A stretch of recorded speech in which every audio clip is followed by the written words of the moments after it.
All right, let's talk about dating.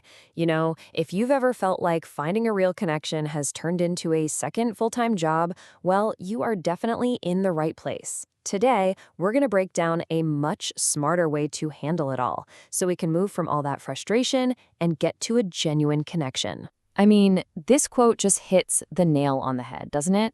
It perfectly captures that feeling so many of us have. The pressure is on, the stakes feel sky high, and honestly, the effort can be totally draining. It feels like we've gone from just stumbling into love to the strategic, high-stakes game. And that really brings us to the most important question, right? What if we've been looking at this all wrong?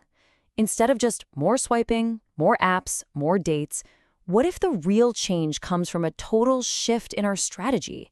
Well, that's exactly what we're about to unpack. So, our journey doesn't start on an app or in a bar. It actually starts right up here, inside our own heads. Before you can even think about finding the right person, you've got to understand your own inner dating blueprints. You know, that hidden map that's been guiding you this whole time, whether you realized it or not. Okay, this is where it gets really interesting. Think about it like an iceberg. We're all so focused on that little 5% we can see above the water. Our actions, our dating profiles, who we swipe right on. But the real powerhouse, that massive 95% lurking underneath, that's our subconscious. It's all our hidden beliefs, our past hurts, our secret fears. And if we ignore that part, we're basically just rearranging deck chairs on the Titanic. So how do we actually start working with that 95%? Well, a super simple and powerful place to begin is with our language. Just look at this list. On the left, you've got what a lot of us do. We list what we don't want. But here's the trick. Our subconscious is kind of bad at processing the word don't. It just focuses on the image, smoking, spending, being distant. So by flipping the script and framing what we want in positive terms, like you see on the right, we give our brain a clear, positive target to shoot for. It's a tiny change in words with a huge change in focus. And here is a perfect example of our subconscious sending us some seriously mixed signals. I mean, on the surface, this just sounds like a contradiction, right? How can one person be both a quiet introvert and a social butterfly? But when you dig a little deeper, you start to see the real need. Turns out this person didn't actually want a walking paradox. What they really, truly craved was someone who was a fantastic listener. It just goes to show you have to look past what you think you want to find out what you actually need. You probably heard about that experiment where scientists take two plants. One gets praised every day and the other one gets bullied. And the results are just staggering. The praised plant thrives, it flourishes, while the other one literally wilts and withers. This is such a powerful metaphor for our own inner dialogue. The energy we put out into the world, our frequency, our vibe, it's a direct result of our own thoughts.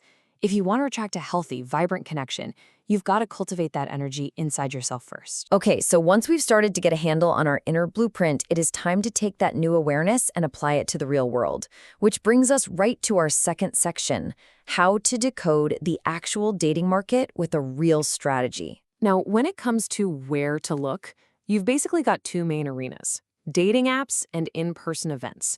And they both have their pros and cons. Apps give you amazing access, but you're dealing with pretty ambiguous intentions. Is it for a hookup? Is it for marriage? Who knows?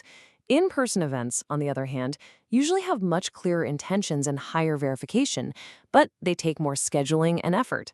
The real key here isn't about which one is better, it's about consciously picking the tool that lines up with your specific goals. And hey, if you are going to go the app route, please don't just pick one at random and start swiping.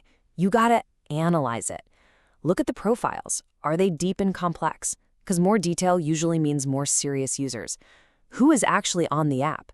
Does that user base even match what you're looking for? And definitely check out the paid features. A lot of the time, that's where the real, useful filtering tools are hiding. A little bit of homework here can save you a ton of time and burnout later. All right, so you've done the inner work, you've picked your platform, you've found someone who seems promising. Now what? Now comes the most important part of all, building a real, genuine human connection. And that, my friends, is all about communication. I absolutely love this little story. It is such a perfect illustration of the power of reframing things in a positive light. So you've got this master barber training his apprentice. And no matter what the apprentice does wrong, the hair's too long, it's too short, the cut was too slow, it was too fast, the master never argues. Instead, he reframes every single mistake into a positive quality. He's not changing the facts, he's changing the meaning. He turns a complaint into a compliment. That is a masterclass in communication. And that skill, finding the right words, is so, so crucial. But it's not just about reframing situations, it's also about how we respond to someone's feelings. So let's get into another critical piece of connection: what you should absolutely not say when someone is struggling, and what to say instead. Okay, when a friend or a potential partner is upset, our gut instinct might be to try and fix it, right? We say things like, oh, don't be sad. But that almost always backfires because you're basically dismissing their experience. A much more powerful, more connecting response is simple validation. Your feelings are valid. It shows you're actually listening, you're accepting their reality. And that is the foundation of real comfort. Along the same lines, telling someone it's not a big deal just minimizes their pain. Look, even if the problem seems tiny to them, in that moment, it feels huge. And minimizing it just makes them feel alone and misunderstood. Instead, try acknowledging their struggle. Saying something like, wow, this sounds incredibly difficult. I'm here for you. Builds this amazing bridge of empathy. It shows you're on their team. And finally, we have the classic mistake: jumping in with advice they didn't ask for. You should just can feel like a judgment, like you're telling them they're doing it wrong. A much better approach is to empower them. Just ask, I'm here to listen. What would feel most supportive to you right now? It shows you trust them to find their own way, with you right there by their side. So let's pull all these threads together. We've gone on a journey from our own subconscious all the way to the outer world of dating and how we talk to each other. So here it is, the final framework for a much, much smarter way to date. At the end of the day, it really just boils down to this simple 3-part plan. Number 1, master your inner blueprint. You have to understand your subconscious patterns. 2, develop a strategic search. Choose your tools, apps, events with real intention. And 3, practice empathetic connection. Build your relationships on a foundation of validation and genuine support. And I just want to leave you with this one final thought to chew on. We spend so much of our energy searching outward, looking for that person. But maybe, just maybe, the most profound shift happens when we turn that search inward. What if the ultimate dating strategy isn't about finding someone, but about becoming someone? Becoming the person who is truly ready for the amazing love they're looking for. Thanks for watching The Explainer Now.